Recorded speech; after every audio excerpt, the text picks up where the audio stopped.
إن الحمد لله نحمده ونستعينه ونستغفره ونؤمن به ونتوكل عليه ونعوذ بالله من شرور أنفسنا ومن سيئات أعمالنا من يهده الله فلا مضل له ومن يضلله فلا هادي له أشهد أن لا إله إلا الله وحده لا شريك له وأشهد أن سيدنا ونبينا وحبيبنا وشفيعنا ومولانا محمد وبارك وسلم عليه أما بعد فقد قال الله تبارك وتعالى بعد أعوذ بالله من الشيطان الرجيم بسم الله الرحمن الرحيم يريدون ليطفئوا نور الله بأفواههم والله متم نوره ولو كره الكافرون وقال النبي صلى الله عليه وسلم إنما الأعمال بالنيات فإنما لكل امرئ ما نوى أو كما قال عليهم الصلاة والسلام. அல்லாஹ்வின் நல்லடியார்களே, அன்பு சகோதர நண்பர்களே, பெரியவர்களே, அல்லாஹுவை பயந்து அஞ்சி தக்வா செய்து நடந்து கொள்ளும்படியாக முதலாவதாக எனக்கும் அப்பால் உங்களுக்கும் ஞாபகமூட்டிக் கொள்கின்றேன், வசியத்தும் செய்து கொள்கின்றேன், அன்பு கட்டளையும் பிறப்பித்துக் கொள்கின்றேன். அன்புக்குரிய இஸ்லாமிய சகோதர நண்பர்களே, பெரியவர்களே,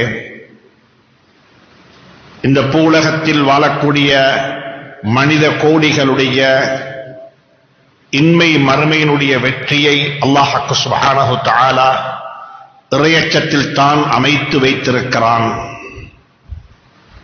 அல்லாஹுவை அஞ்சிக் கொண்டவர்கள், அல்லாஹுவுக்கு கட்டுப்பட்டு வாழ்ந்தவர்கள், அல்லாஹுடைய கட்டளைகளை தலைக்கு மேலால் வைத்து மதித்து அதன்படி நடந்தவர்கள் வாழ்க்கையில் தோற்றுப்போன வரலாறு கிடையாது என்ற உண்மையை குர்ஆன் மிக தெளிவாக அழகாக கொடுத்து காட்டியிருக்கிறது. அல்லாஹுவை அஞ்சிக் கொள்ளுங்கள், அல்லாஹுவை பயந்து கொள்ளுங்கள், அல்லாஹுடைய கட்டளைகளை வாழ்க்கையில் எடுத்து நடந்து கொள்ளுங்கள், விளக்கப்பட்ட பாவமான கர்மங்களை விட்டும் உங்களையும் உங்களுடைய குடும்பத்தாரையும் பாதுகாத்து விலகி நடந்து கொள்ளுங்கள் என்று சொல்லி உபதேசங்களும் புத்திமதிகளும் உபன்யாசங்களும் குர்ஆனின் வாயிலாக ஹஜ்ரத் ரசூலுல்லாஹி ஸல்லல்லாஹு அலைஹி வஸல்லம் அவர்களுடைய பொன்மொழிகளினூடாக எங்களுக்கு எம்மாத்திரமோ செய்திகள் காதுக்கு கிடைத்துக் கொண்டே இருக்கிறது. அன்புக்குரிய நண்பர்களே, சகோதரர்களே, பெரியவர்களே, வாழ்க்கையில நியத்துக்களை சீராக்கிக் கொள்ள வேண்டும், எண்ணங்களை சீராக்கிக் கொள்ள வேண்டும். எந்த ஒரு நற்கர்மமாக இருந்தாலும் அது நற்கர்மம் என்பதற்காக வேண்டி மட்டும் கூலிகள் கிடைக்க மாட்டாது. அது யாருக்காக வேண்டி செய்யப்படுகிறது, எதற்காக வேண்டி செய்யப்படுகிறது, என்ற நோக்கத்தில் செய்யப்படுகிறது என்பதையும் அல்லாஹ் சுப்ஹானஹு வ தஆலா பார்த்துத்தான் ஒரு மனிதனுடைய அமலுக்கு நற்கூலிகளுக்கு அல்லாஹ் சுப்ஹானஹு வ தஆலா கூலி வழங்குகின்றான். இமாம் புகாரி ரஹ்மத்துல்லாஹி அலைஹி அவர்கள் தன்னுடைய ஸஹீஹுல் புகாரி அந்த கிரந்தத்தை ஒரு வித்தியாசமான முறையில் ஆரம்பித்திருக்கிறார்கள். பொதுவாக கிதாபுகளை எடுத்து பார்க்கும் பொழுது அந்த கிதாபுகளில் ஹம்து ஸலவாத்து சொல்லி அல்லாஹுவை தோற்றி புகழ்ந்து ஸலவாத்து சொல்லி அதற்கு பிறகு இந்த கிதாபு எழுதுவதற்குரிய காரணங்கள் என்ன என்று சொல்லக்கூடிய காரணங்களை எல்லாம் விளக்கி அதற்கு பிறகுதான் அந்த கிதாபுடைய விடயத்துக்கு நாங்கள் வருவது வழக்கம். ஆனால் இமாம் புகாரி ரஹ்மத்துல்லாஹி அலைஹி அவர்கள் அப்படி எதுவுமே செய்யாமல் தன்னுடைய கிதாபு ஸஹீஹுல் புகாரியை ஆரம்பித்திருக்கிறார்கள் வித்தியாசமான முறையில், ஒரு வித்தியாசமான பாணியில். ஹம்து ஸலவாத்து சொல்லவும் இல்லை, ஸலவாத்து சொல்லவும் இல்லை, இந்த கிதாபு எழுதுவதற்குரிய காரணிகள் என்ன என்பதை பற்றி விளக்கவும் இல்லை. நேரடியாகவே அந்த கிதாபை ஆரம்பிக்கும் பொழுது அவர்கள் ஆரம்பித்தது இன்னமல் அஅமாலு பின்னியாத். எந்த ஒரு அமலை நீங்கள் செய்வதாக இருந்தாலும் அந்த அமலுக்குரிய கூலி நீங்க செய்யக்கூடிய அமலை மட்டும் வைத்து உங்களுக்கு கிடைக்க மாட்டாது. அதற்குரிய கூலி கிடைக்கும் உங்களுடைய நியத்துக்களை வைத்து, எண்ணங்களை வைத்து. யாருக்காக வேண்டி செய்யப்படுகிறது, எதற்காக வேண்டி செய்யப்படுகிறது, என்ன ஆதாயம் தேடி செய்யப்படுகிறது. சுப்ஹானல்லாஹ். இமாம் புகாரி ரஹ்மத்துல்லாஹி அலைஹி சொல்லித் தருகிறார்கள், மனிதர்களுக்கு என்னுடைய இந்த கிதாபாக இருந்தாலும் சரி, உலகத்தில் எனக்கு பிறகு நடக்கக்கூடிய எந்த ஒரு நற்கர்மமாக இருந்தாலும் சரி, அந்த நற்கர்மங்களுக்குரிய கூலி எதை வைத்து தெரியுமா கிடைக்கும்? நிய்யத்துக்களை வைத்துத்தான் கிடைக்கும். அல்லாஹ் சுப்ஹானஹு தஆலா எனக்கு உங்களுக்கு நல்ல நிய்யத்துக்களை நசீபாக்குவானாக. வமா உமிரு இல்லா லியஅபுதுல்லாஹ முஹ்லிஸீன லஹுத்தீன ஹுனஃபாஅ. சுப்ஹானல்லாஹ். குர்ஆனில் அல்லாஹ் சுப்ஹானஹு தஆலா மிக தெளிவாக சொல்லுகின்றான், அவர்களுக்கு ஏவப்பட்டதெல்லாம் அல்லாஹ்வை இறைவனை வணங்கி வழிபடும்படியாக முஹ்லிஸீன, இஹ்லாஸுடன். இஹ்லாஸுடன். இஹ்லாஸ் என்று சொன்னால் உலமாக்கள் விளங்கப்படுத்துகிறார்கள், இஹ்லாஸ் என்றால் என்ன? தற்பெருமையும் கிடையாது, முகஸ்துதியும் கிடையாது. நாங்க முகஸ்துதிக்காக வேண்டி செய்ய இல்ல, எனக்குள்ள ஒரு பெருமை இருக்கிறது, அல்ஹம்துலில்லாஹ் நான் ஒரு நல்லவன், எனக்குத்தான் இதை செய்ய முடியும், என்னால் தான் இது சாத்தியப்படும் என்று நினைப்பதும் இஹ்லாஸுக்கு முரணானது. லா ஹவுல வலா குவத்த இல்லா பில்லாஹ். லா ஹவுல வலா குவத்த இல்லா பில்லாஹ். லா ஹவுல வலா குவத்த இல்லா பில்லாஹ். தற்பெருமை கொள்வதற்கு ஒன்றுமே கிடையாது. நான் செய்தேன், என்னால் நடந்துச்சு, நாங்க செய்கிறோம் இல்ல, இறைவன் செய்கிறான், அல்லாஹ் செய்கிறான். தற்பெருமை கூட கூடாது, முகஸ்துதி என்பது அதைவிடக் கூடாது. உலமாக்கள் சொல்லுகிறார்கள், குர்ஆனுடைய முஃபஸ்ஸிரீன்கள் சொல்லுகிறார்கள், அல்லாஹ் சுப்ஹானஹு தஆலா பாலை பற்றி சொல்லும் பொழுது, பால் வெள்ளை வெளியேறு இருக்கிறது, லபனன் ஹாலிசன், கலப்படமற்ற பால், தூய்மையான பால். ஆனா அந்த பால்ல ரத்தத்தினுடைய கலரும் கிடையாது, சாணத்தினுடைய வாசமும் கிடையாது. நுஸ்கீக்கும் மிம்மா ஃபி وَإِنَّ لَكُمْ فِي الْأَنْعَامِ لَعِبْرَةً.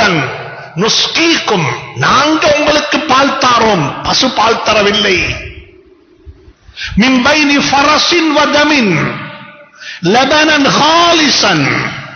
இஹ்லாஸுக்கு உலமாக்கள் விளக்கம் சொல்லுகிறார்கள், எப்படி பால் பசுமையாக இருக்க, வெள்ளையாக இருக்கிறது, ஆனா அந்த பால் வரக்கூடிய இடம் இருக்கிறதே, ரத்தத்துக்கும் சாணத்துக்கும் இடையில தான் இருந்து அந்த பால் வெளியே கொட்டுகிறது.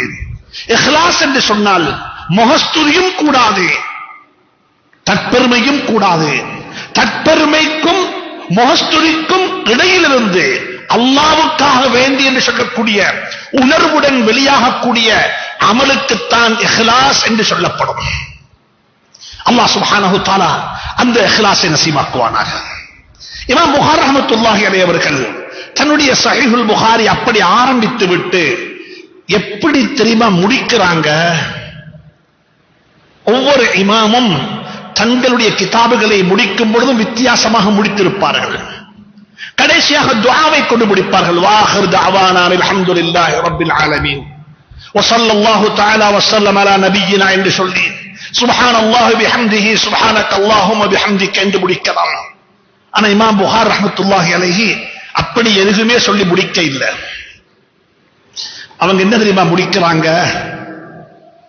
கலிமத்தானி ஹஃபீஃபத்தானி ஸகீலத்தானி ஃபில் மீசானி. நாளை கியாமத்துடைய நாளையில அமல்கள் நிறுக்கப்படும் தராசில. உலமாக்கள் சொல்றாங்க, நியத்தை கொண்டு ஆரம்பித்த அமலுடைய முடிவு தராசில தான் தென்படும். நாளைக்கு என்னுடைய அமல்கள் நிறுக்கப்படும், என்னுடைய கணம், என்னுடைய அமலுடைய பாரம் எப்படி இருக்கும்?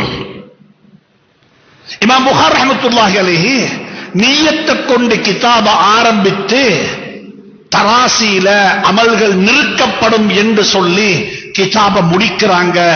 என்ன தெரியுமா சொல்றாங்க? பெருமைப்பட்டுக் கொள்றதுக்கு ஒன்றும் இல்ல.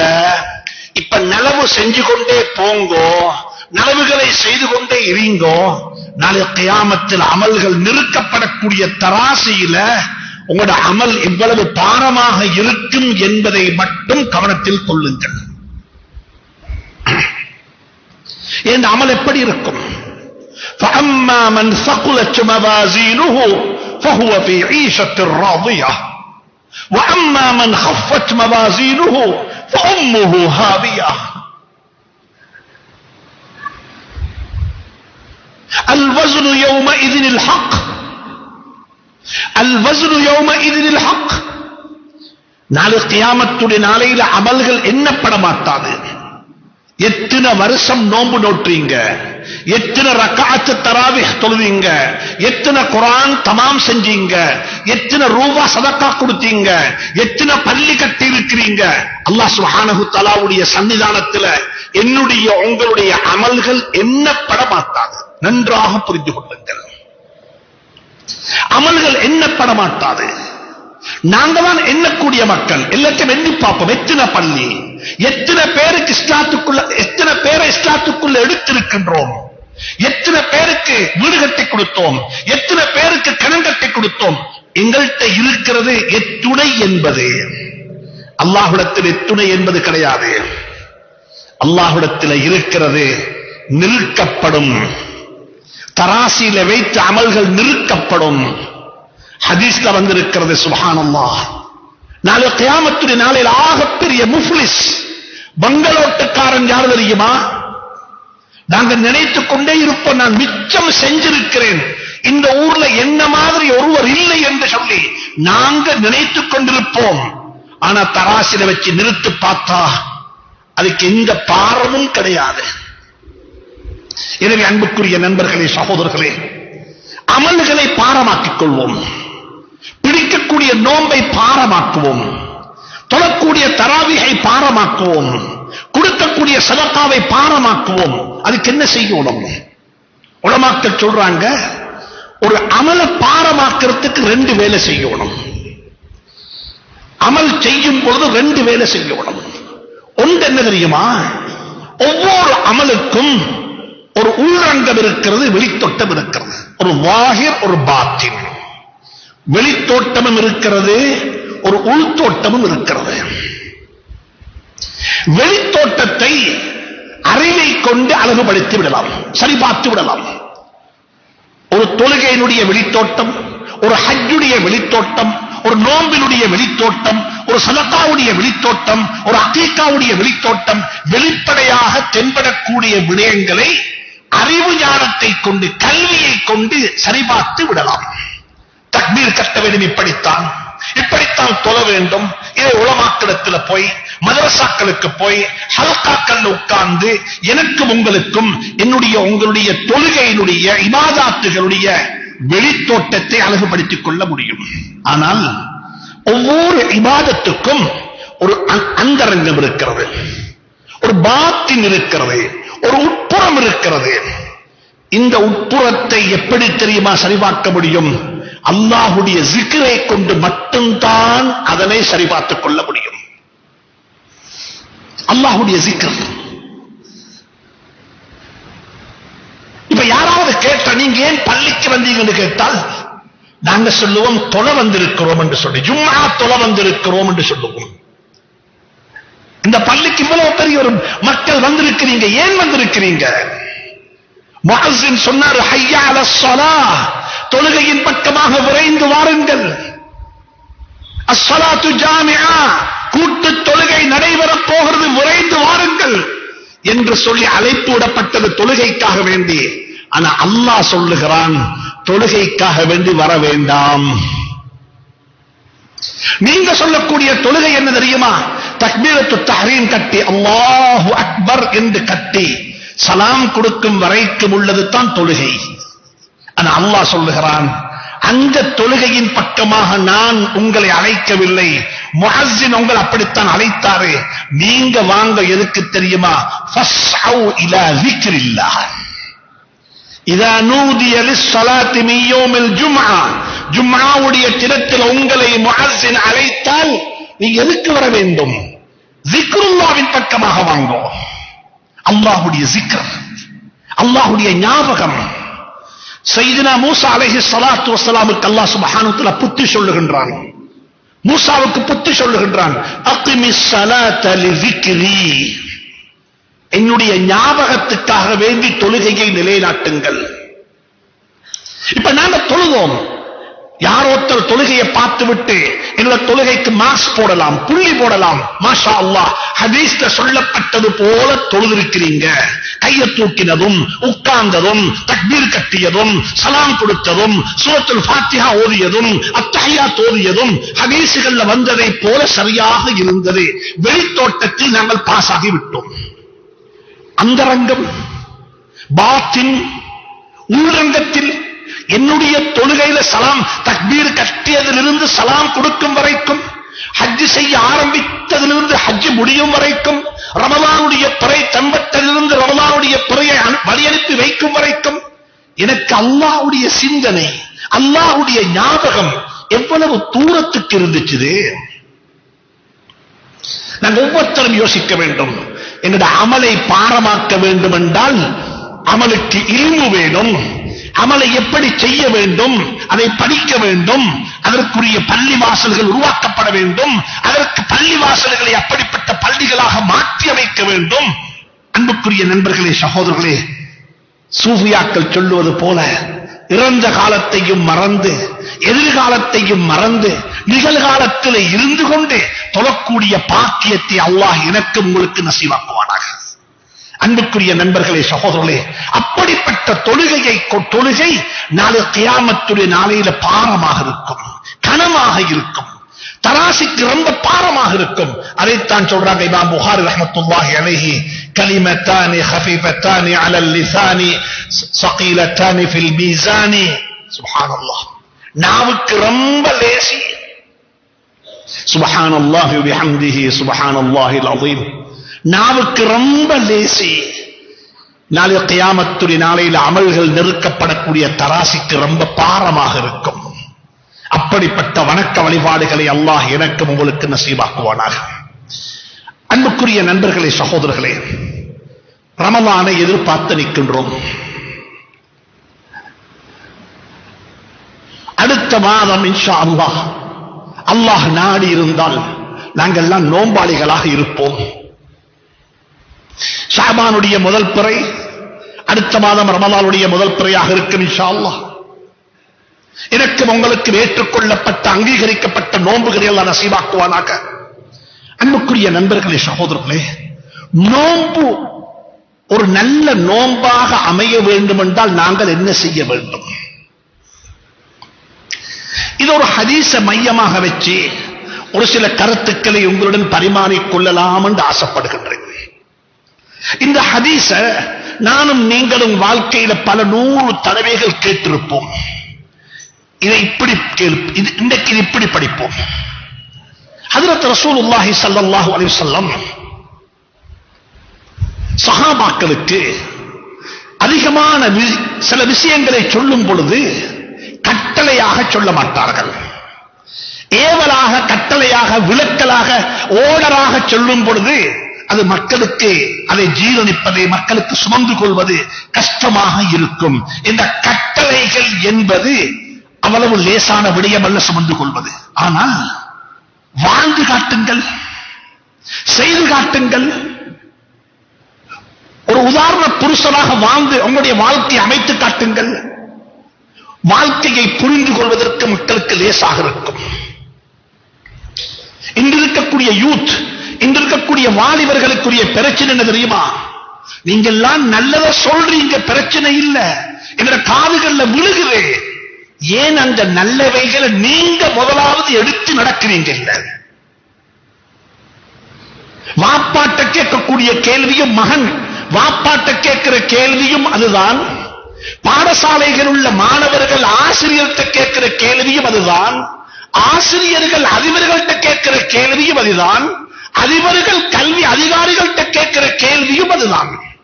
நீங்க சொல்லுவது சரி, நல்லக புரியுது, அதுதான் உண்மையிலே வரவேண்டிய மாற்றம், அதுதான் வரவேண்டிய சேஞ்ச். ஆனா அந்த சேஞ்ச் ஏன் உங்களிடத்தில் இல்லை? அந்த சேஞ்சுக்குரியவனாக நீங்க ஏன் உங்களை மாற்ற இல்ல? பாடசாலைக்கு அதிபர் நேரத்துக்கு வராமல் நேர முகாமைத்துவத்தை பற்றி அட்வைஸ் பண்றாரு. வகுப்பாசிரியர் நேர முகாமைத்துவத்தை பற்றி பேசுகிறாரு. நேர முகாமைத்துவத்தில் அவர் இல்லை. உலமாக்கள் எதையோ பேசுறாங்க, மக்கள் பார்க்கிறாங்க, அதுல அவங்க இருக்கிறாங்களான்னு சொல்லி. இன்னைக்கு உலகத்தில் இருக்கிற மிகப்பெரிய பிரச்சனை என்ன தெரியுமா? மார்க்கத்தையும் ஷரியத்தையும் நல்லவைகளையும் பேசக்கூடியவர்கள் எங்களுக்கு மத்தியில் பல்லாயிரம் இருக்கிறாங்க, என்னை போல. அன்புக்குரிய நண்பர்களே, சகோதரர்களே, உங்களை போல பேசக்கூடியவைகளை வாழ்க்கையில் எடுத்து குதுவாவாக, அல் குதுவா கபில தஅவா, பிரச்சாரங்களுக்கு முன்னால முன்னுதாரணமான வாழ்க்கை, அப்படி வாழக்கூடியவர்கள் உங்களில் பல பேர் இருப்பார்கள். இன்னைக்கு உலகம் அதைத்தான் வேண்டி நிற்குது. குழந்தைகள் சொல்லுகிறார்கள் பெற்றோர்களுக்கு, பாப்பா, தாயே, தந்தையே, கரைக்க வேண்டாம், பேச வேண்டாம், புத்தி சொல்ல வேண்டாம், நீங்கள் வாழ்ந்து காட்டுங்கள், நீங்கள் வாழ்ந்து காட்டுங்கள். ஸல்லல்லாஹு அலைஹி வஸல்லம் அவர்கள் எங்களுக்கு சொன்னார்கள் 3 வகையான வாழ்க்கை. ஒன்று தனிப்பட்ட வாழ்க்கை, தனிப்பட்ட வாழ்க்கை. இரண்டாவது எங்களுடைய குடும்ப வாழ்க்கை. மூணாவது எங்களுடைய குடுக்கல் வாங்கல் தொழில் வாழ்க்கை. இந்த 3 வாழ்க்கையை பற்றியும் ஸல்லல்லாஹு அலைஹி வஸல்லம் சொல்லும் பொழுது சமூக மாற்றத்தை பற்றி கதைக்கவில்லை. அக்கறை பட்டிருக்கக்கூடிய எல்லா கடைகளும் இப்படி மாற வேண்டும், அக்கறை பட்டிருக்கக்கூடிய வீடுகள் எல்லாம் இப்படி மாற வேண்டும், அக்கறை பட்டிருக்கக்கூடிய இண்டிவிஜுவல் தனி மனிதர்கள் எல்லாம் இப்படி மாற வேண்டும் என்று ஒரு ஒட்டுமொத்தமாக ஒரு ஊரை பற்றி பேசாமல் ஸல்லல்லாஹு அலைஹி வஸல்லம் அவர்கள் 3 மனிதர்களை பற்றி பேசினார்கள். 3 தனி மனிதர்கள். இன்றைக்கு அந்த மிம்பர்ல இருந்து பேசுவது வரைத்தான் 3 தனி மனிதர்களுடைய வாழ்க்கை. 3 தனி மனிதர்களிடம் இருந்த விரும்பியங்கள், பண்பாடுகள், குணாதிசயங்கள் எங்களுக்கு தெரியும். ஸல்லல்லாஹு அலைஹி வஸல்லம் அவர்கள் சஹாபாக்களை எல்லாம் அரவணைத்துக் கொண்டு ஒரு கதை சொல்லுவது போல, பிள்ளைகளுக்கு நாங்கள் கதை சொல்லுவது போல ஸல்லல்லாஹு அலைஹி வஸல்லம் வஹீனூடாக அறிவிக்கப்பட்ட, வஹீனூடாக சொல்லிக் கொடுக்கப்பட்ட ஒரு சம்பவத்தை சொல்லுகிறார்கள். மாகான ஹதீஸை யுஃப்தரா, இட்டு கட்டப்பட்ட கதைகள் அல்ல, யதார்த்தமான கதை. சொன்னாங்க ஸல்லல்லாஹு அலைஹி வஸல்லம், 3 பேர் நடந்து போறாங்க, கடுமையான மழை பெய்யுது, ஒரு குகைக்குள்ள தஞ்சம் புகுந்து விட்டார்கள். 3 பேரும் தஞ்சம் புகுந்து மழை விட்டதற்கு பிறகு அங்கத்தை விட்டு நகர்ந்து விடலாம் என்ற யோசனையில் தான் குகைக்குள்ள போனார்கள். ஒரு பெரியோரு பாறாங்கல் வந்து அந்த குகையினுடைய கதவை மூடிவிட்டது, வெளியே போக முடியாது. இதுக்குள்ள 3 பேர் இருக்கிறாங்க. 3 பேரும் துஆ கேட்கிறாங்க. 3 பேரும் ஒரு முடிவு செஞ்சாங்க, துஆவை கொண்டு எங்களுக்கு விடிவு காலம் கிடைக்கும், துஆவை கொண்டு நாங்கள் அல்லாஹ்விடத்தில் உதவி தேடலாம், அல்லாஹ்வுடைய உதவி ஹஸ்பி அல்லாஹ், எனக்கு அல்லாஹ் போதுமானவன். இப்ராஹிம் அலைஹிஸ்ஸலாம் நெருப்புக்கு முன்னால் சொல்றது ஹஸ்பி அல்லாஹ். நான் மிம்பர்ல இருந்து சொல்லுகிறேன், நீங்க சுஜூதுல சொல்றீங்க, ஆனா அந்த வார்த்தை சொல்லப்பட்டதே மிம்பர்ல அல்ல, அந்த வார்த்தை சொல்லப்பட்டது சுஜூதுல அல்ல, அந்த வார்த்தை சொல்லப்பட்டது நெருப்புக்கு முன்னால. அடுத்த வினாடி உயிர் போய்விடும், சுக்குநூறாகி விடுவோம், சாம்பலாகி விடுவோம். உதவிக்கு வந்திருப்பவர் யாரு? ஹஜ்ரத் ஜிப்ரீல் அலைஹிஸ்ஸலாத்து வஸ்ஸலாம் அவர்கள் வந்து கேட்கிறாங்க, உதவி வேணுமா? இல்ல, ஹஸ்பி அல்லாஹ், எனக்கு அல்லாஹ் போதுமானவன், எனக்கு அல்லாஹ் போதுமானவன்.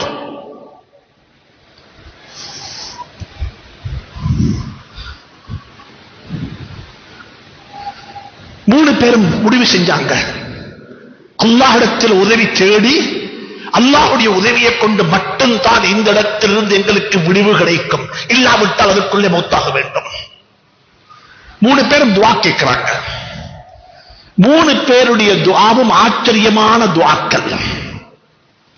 அவர் தொழுகையை சொல்லவும் இல்லை, ஹஜ்ஜை பற்றி பேசவும் இல்லை, தர்மத்தை பற்றி சொல்லவும் இல்லை, அகீகாவை பற்றி பேசவும் இல்லை, குர்ஆனை பற்றி சொல்லவும் இல்லை.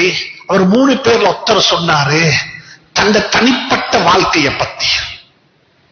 யாருக்குமே தெரியாது. அல்லாஹ் அந்த வாழ்க்கையை நசீபாக்குவானாக. அவர் அல்லாஹ்விடத்தில் சொன்னார், யா அல்லாஹ், உனக்கு தெரியும் இந்த வாழ்க்கையில் நடந்த ரிஃபார்மேஷன், ஒரு சேஞ்ச், இந்த வாழ்க்கையில் ஏற்பட்ட ஒரு மாற்றம் உனக்கு தெரியும்.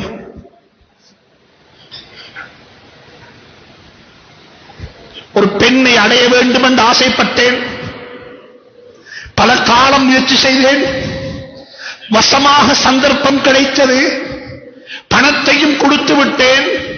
அந்த பெண்ணும் நிர்பந்தத்தின் பேரில் அவள் எனக்கு வசப்படுத்தி தந்துவிட்டால் நானும் அந்த பெண்ணுடைய ஹதீஸ்ல வந்திருக்கக்கூடிய வார்த்தை கடைசி கட்டத்தை அடைந்து விட்டேன், நெருங்கிவிட்டேன். அந்த பெண் என்னுடைய முகத்தை பார்த்த ஒரு வார்த்தை சொன்னால், இத்தகில்லாஹ், அல்லாஹுவை பயந்து கொள், அல்லாஹுவை பயந்து கொள். யாரு பார்க்காவிட்டாலும் அல்லாஹ் பார்த்துக் கொண்டிருக்கிறான். யாரு பார்க்காவிட்டாலும் அல்லாஹுடைய பார்வையில ரெக்கார்ட் ஆகிக் கொண்டிருக்குது. அலம் யஅலம் பிஅன்னல்லாஹ யரா. அவர் சொன்னார், யா அல்லாஹ், உன்ட பேச்சு, உன்ட திருநாமம் காதுல விழுந்துச்சு, கொடுத்த பணத்தையும் திருப்பி எடுக்க இல்லை, அந்த இடத்தை விட்டு ஓடி வந்துட்டேன். லா ஹவுல வலா குவத்த இல்லா பில்லாஹ். எனக்கு எந்த ஒரு நன்மையான கர்மத்தையும் ஒன்று அருள் இல்லாமல் செய்ய முடியாது. இதை நான் செஞ்சது உனக்காக வேண்டி, இந்த கட்டத்தில் எனக்கு உதவி செய்ய அல்லாஹ்னு துஆ கேட்டாங்க. உலமாக்கள் சொல்றாங்க, இது தான் தனிப்பட்ட மனிதனுடைய வாழ்க்கையில வரவேண்டிய சேஞ்ச், மாற்றம். மாற்றம் இது கம்யூனிட்டி அல்ல, ஒவ்வொரு இண்டிவிஜுவலும், நானும் நீங்களுமாக சேர்ந்து இந்த ஹதீஸ ஏன் அவங்களோட வாழ்க்கைக்கு அப்ளை பண்ணினா, தனிப்பட்ட வாழ்க்கையில நான் ஒரு முஸ்லிம்,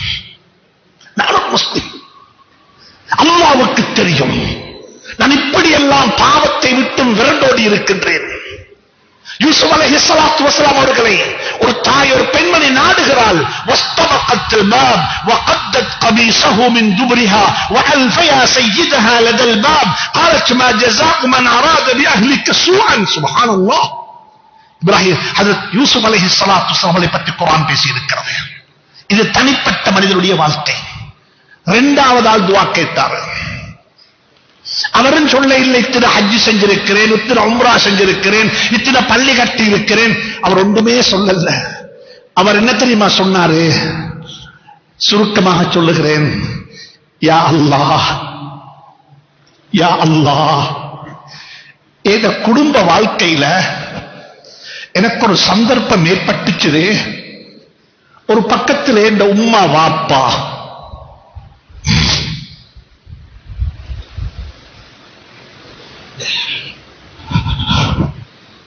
ஒரு பக்கத்தில் என் உம்மா வாப்பா, மறுபக்கத்தில் என் மனைவி, மறுபக்கத்தில் என் குழந்தைகள். இந்த 3 வர்க்கமும் 3 வகுப்பாரும் இருக்கிற இடத்துல என் தாய் தந்தையை நான் உயர்த்தி பார்த்தேன். என் தாய்க்கும் தந்தைக்கும் பிறகுதான் என் பிள்ளைகள், என் தாய்க்கும் தந்தைக்கும் பிறகுதான் என் மனைவி. என் உம்மா வாப்பா ஃபர்ஸ்ட், முதலாவது. உனக்கு தெரியும் நான் என்ன செஞ்சேன் என்று சொல்லி.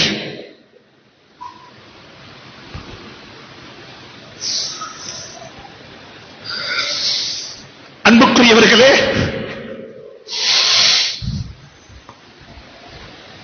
மிம்பர்ல இருந்து நானும் கதைக்கிறேன். எப்படி தெரியுமா கதைக்கிறேன்? பெற்றோர்களை, தாயையும் தந்தையும் கல்லறையில் மண்ணறையில் வைத்துவிட்டு பேசிக் கொண்டிருக்கிறேன். இப்ப எங்களுக்கு புகழ் பாட முடியும், இப்ப எங்களுக்கு கதைகள் சொல்ல முடியும், இப்ப எங்களுக்கு துஆக்கள் கேட்க முடியும். ஆனா கேட்கிறேன், வாழும் பொழுது நாங்கள் எப்படி நடந்து கொண்டோம். அல்லாஹ் என்னையும் மன்னிப்பானாக. உங்களையும் மன்னிப்பானாக. இருக்கக்கூடிய சகோதரர்களே, யார் யாருடைய பெற்றோர்கள் வாழ்ந்து கொண்டிருக்கிறார்களோ அந்த பெற்றோர்களுடைய மனதை வெல்லாமல் நோம்பினூடாக சொர்க்கம் போகலாம் என்று யாரும் கனவு காணவானம். பெற்றோர்களுடைய மனதை வென்று கொள்ளாமல், பெற்றோருடைய பொருத்தத்தை பெற்றுக் கொள்ளாமல், ஏன் உங்களோட சுவர்க்கம் 27 இல்ல, இது உங்களோட காலில் இருக்குது. அல்லாஹ்வுடைய பொருத்தம், ரலியல்லாஹு அன்ஹும் வரது அன், அல்லாஹ்வுடைய பொருத்தம். சொன்னாங்க ஸல்லல்லாஹு அலைஹி வஸல்லம், உனக்கு அல்லாஹ்வுடைய பொருத்தம் வேணுமா? யார்கிட்ட கேட்டுக்கோ. ரிவர் ரப்பி ஃபீ ரிவல் வாலித், அல்லாஹ்வுடைய பொருத்தம் வாப்பட பொருத்தத்தில் இருக்குது. இது இரண்டாவது சேஞ்ச். முதல் சேஞ்ச் தனிப்பட்ட வாழ்க்கையில. தனிப்பட்ட வாழ்க்கையில பாவம் செய்வதற்கு சந்தர்ப்பம் கிடைச்சிச்சு, வட்டிக்கு சைன் பண்ண சந்தர்ப்பம் கிடைச்சிச்சு. வட்டி வாங்கலாம், வட்டிக்கு மாஷா அல்லாஹ் ஏதோ ஒன்றை சம்பாரிச்சு கொள்ளலாம், அனந்தர சொத்துல துரோகம் செய்திருக்கலாம். இல்ல, அல்லாஹ்வுக்காக வேண்டி செய்ய இல்ல, அல்லாஹ்வுக்காக வேண்டி செய்ய இல்ல. தனிப்பட்ட வாழ்க்கையில மாற்றம். இரண்டாவது மாற்றம் குடும்பத்துல. குடும்பத்துல அவர் சொன்னார், யா அல்லாஹ், இன்றைக்கு இருக்கிற பெரும்பான்மையான மக்கள் எல்லாருமே இந்த பாவத்தால பீடிக்கப்பட்டிருக்கிறாங்க. பெற்றோர்களை எப்படி நடத்தாட்டுகின்றோம், பெற்றோர்களை எப்படி சங்கைப்படுத்துகின்றோம், பெற்றோர்களை எப்படி உயர்த்தி பார்க்குகின்றோம். அந்த ஹதீஸை பரப்பி படிங்கோ. அந்த ஹதீஸ் முழுக்க எனக்கு சொல்ல முடியாது. மூணாவதால் துவா கேட்டார், ஆச்சரியமான துவா. ஆச்சரியமான துவா. அவர் துவா கேட்டார், என்ற குடும்ப வாழ்க்கை அல்ல, என்ற வியாபாரம், என்ற வர்த்தகம், என்ற தொழில நான் எப்படிப்பட்டவன். அவரும் ஹஜ்ஜ பத்தியோ, உம்ராவை பத்தியோ, குர்பானை பத்தியோ, நோன்பு கஞ்ச பத்தியோ, அனாதைகளை பத்தியோ, விதவைகளை பத்தியோ எதுவுமே சொல்ல இல்லை. அவர் என்ன தெரியுமா சொன்னாரு? அல்லாஹ்விடத்தில், யா அல்லாஹ், என்னிடத்தில் ஒருத்தர் வேலை செஞ்சார், யா அல்லாஹ், கூலி வேலை செஞ்சாரு, நான் அவருக்கு சம்பளம் கொடுப்பேன். ஒவ்வொரு நாளும் சம்பளமாய் கொண்டு போவாரு, வீட்டில் வாங்குவாரு, மாதத்துக்கு ஒருக்க வாங்குவாரு. ஒரு முறை வேலை செஞ்சு விட்டு சம்பளம் வாங்காமலே போய்விட்டாரு. எனக்கு பெரிய பிரச்சனையாகிவிட்டது. இன்னும் ஒருவனுடைய ஹக்கு, வேர்வை சிந்தமுந்தி அந்த பணம் அவனுக்கு கொடுக்கப்பட்டிருக்க வேண்டும். அவன் பணத்தை வாங்காமல் போய்விட்டானே, என்ன செய்வது என்று சொல்லி தெரியாமல் நான் என்ன தெரியுமா செஞ்சேன்? யா அல்லாஹ், அந்த பணத்தை பதுக்கவும் இல்லை, அந்த பணத்தை ஏந்த பணத்துல கலக்கவும் இல்லை. ரெண்டே புரிஞ்சு கொள்ளுங்க. அவர் சொன்ன வார்த்தை என்ன தெரியுமா? அந்த பணத்தை அப்படியே பதுக்கவும் இல்லை, ஒரு அம்பிலப்புல போட்டு மூடி வைக்கவும் இல்லை, அந்த பணத்தை ஏந்த பணத்துல கலக்கவும் இல்லை. மாறாக நான் என்ன தெரியுமா செய்தேன்? அந்த பணத்தை நான் முதலீடு செய்தேன். அந்த பணத்தை நான் முதலீடு செய்தேன். அந்த பணம் முதலீடு செய்யப்பட்டது, மந்தைகளாக மாறிவிட்டது, பெரிய பெரிய மந்தைகளாக மாறிவிட்டது. ஹதீஸ்களை பரட்டி பாருங்கள். பல வருடங்களுக்கு பின்னால் ஒரு நாள் வந்து சொன்னாரு, முதலாளி, பாஸ், உங்களுக்கு என்ன தெரியுமா, நான் இப்படிப்பட்ட ஒருவன், பல ஆண்டுகளுக்கு முன்னால உங்களிடத்தில் வேலை செஞ்சேன், சம்பளம் வாங்காமல் போய்விட்டேன். அதிபர் அவர்களே, பொஸ் அவருக்கு, பொஸ்ஸே, இந்த சம்பளத்தை தாரீங்களான்னு கேட்டாரு. இவருக்கு ஞாபகம் வந்துச்சு, எப்படி மறக்க முடியும்? அவர் சொன்னார், இதோ தென்படக்கூடிய அனைத்தும் உன்னுடையதுதான், எடுத்துக்கொண்டு போனார். ஒரு தனி மனிதனுடைய சேஞ்ச், வர்த்தக நடவடிக்கைகள்ல, தொழில்ல இன்றைக்கு நாங்க பேசுகின்றோம். ஸல்லல்லாஹு அலைஹி வஸல்லம் சொன்னாங்க, இந்த மாற்றங்களுக்குரியவர்களாக நானும் நீங்களும் மாற வேண்டும். ரமலான் எங்களை மாற்றாது. ரமலானின் ஊடாக எங்களை பொலிஷ் பண்ண முடியும், ரமலானின் ஊடாக எங்களை அழகுபடுத்திக் கொள்ள முடியும், ரமலானின் ஊடாக நாங்கள் அல்லாஹ்வின் பக்கமாக நெருங்க முடியும். ஆனால் வேல்யூஸ் எங்க, பண்பாடுகள் எங்க? இந்த 3 பேரும் துஆ கேட்டாங்க. அப்படித்தான் 3 பேருடைய துஆவுக்கும் அந்த கல்லு கொஞ்சம் கொஞ்சமாக கீழே வந்தது. கடைசியாக துஆ கேட்டவருடைய துஆ ஸ்ட்ராங்கான துஆ, கல் அப்படியே கீழே வந்து விட்டது. 3 பேரும் வெளியே வந்துட்டாங்க என்று சொல்லி ஸல்லல்லாஹு அலைஹி வஸல்லம் சொன்னாங்க. இந்த ஹதீஸ் புகாரியில, முஸ்லிம்ல பதிவு செய்யப்பட்டிருக்கிறது. இப்ப கொஞ்சம் எடுத்து யோசித்து பாருங்க, இந்த ஹதீஸுக்கும் இந்த வாழ்க்கைக்கும் என்ன சம்பந்தம்? இது ஒரு வரலாறாக இருந்துட்டு போகட்டுமா? இது ஒரு புத்திமதியாக இருந்துட்டு போகட்டுமா? அல்லது இந்த புத்திமதிகள் எனக்கு ஒரு கிரீடமாக இருக்கட்டுமா? இந்த புத்திமதிகளுக்கு நான் சொந்தக்காரனாக ஆகப் போகிறேனா? அன்புக்குரிய நண்பர்களே, சகோதரர்களே, சேஞ்ச் கொண்டு வர வேண்டும், சமூகம் மாற்ற வேண்டும், சமூகத்தை மாற்றி அமைக்க வேண்டும் என்று நானும் நீங்களும் பேசி எதுவுமே நடைபெற மாட்டாது. முதலாவது நானும் நீங்களும் என்னுடைய உங்களுடைய கோட்பாடுகளையும், என்னுடைய உங்களுடைய வரையறைகளையும், என்னுடைய உங்களுடைய எல்லைகளையும் நாங்கள் மாற்றி அமைக்காத வரையில் என்னை எனக்கு மாற்ற முடியும், என்னுடைய குடும்பத்தை என்னால் மாற்ற முடியும், நான் செய்யக்கூடிய தொழில் நிறுவனத்தை என்னால் மாற்ற முடியும். இதுக்கு மேல பாடசாலையை என்னால் மாற்ற முடியாது, பல்கலைக்கழகத்தை மாற்ற முடியாது, அக்கறை பற்றை மாற்ற முடியாது, அது எங்களுக்கு மாற்ற இயலாது. ஆனா தனி மனிதர்கள் தனிப்பட்ட வாழ்க்கையில் என்னை எனக்கு மாற்ற முடியும். அந்த பாக்கியத்தை அல்லாஹ் நசீபாக்குவானாக. என்னுடைய குடும்பத்தை எனக்கு மாற்ற முடியும். யா அய்யுஹல்லதீன ஆமனூ கூ அன்ஃபுஸக்கும் வஅஹ்லீக்கும் நாரா. ஊர் மக்களை காப்பாற்றுவதற்கு முன்னால உன்னையும் உன் குடும்பத்தையும் நரகத்தை விட்டு பாதுகாத்துக் கொள். அல்லாஹ் அப்படித்தான் சொல்லுகிறான். மூணாவது, நான் செய்யக்கூடிய தொழில் இதை மாற்ற வேண்டும். இஸ்லாமிய சொல்லக்கூடிய விழும்பியங்கள் பேணப்பட வேண்டும், ஹராம் ஹலால் பேணப்பட வேண்டும். வட்டி ஹராம், ஏமாற்றம் கூடாது, அனந்தர சொத்துல துரோகம் கூடாது. ஹலால் பேணித்தான் வியாபாரம் செய்வேன். அல் ஹலாலு பையினுன் வல் ஹராமு பையினுன். அல்லாஹ் சுப்ஹானஹு தஆலா அந்த பாக்கியங்களுக்குரிய மக்களாக என்னையும் உங்களையும் ஆக்கி அருள்வானாக. எனக்கும் உங்களுக்கும் அந்த பாக்கியத்தை தந்தருள்வானாக. யா அல்லாஹ், எங்களை நாங்கள் மாற்றிக்கொண்ட கூட்டத்தில் எங்களை ஆக்கி வைப்பாயாக. யா அல்லாஹ், என்னுடைய குடும்பங்களை மாற்றி அமைப்பாயாக, குடும்பங்களை கண்குளிர்ச்சியாக ஆக்கி வைப்பாயாக. எங்களுடைய பெற்றோருடைய கபறுகளை சுவனத்தின் பூங்காக்கள் ஆக்கி வைப்பாயாக. ربنا رب ارحم ربنا رب ارحم ربنا رب ارحمهما كما ربياني صغيرا. يا الله, எங்களை பொறுத்தருள்வாயாக. وآخر دعوانا أن الحمد لله رب العالمين.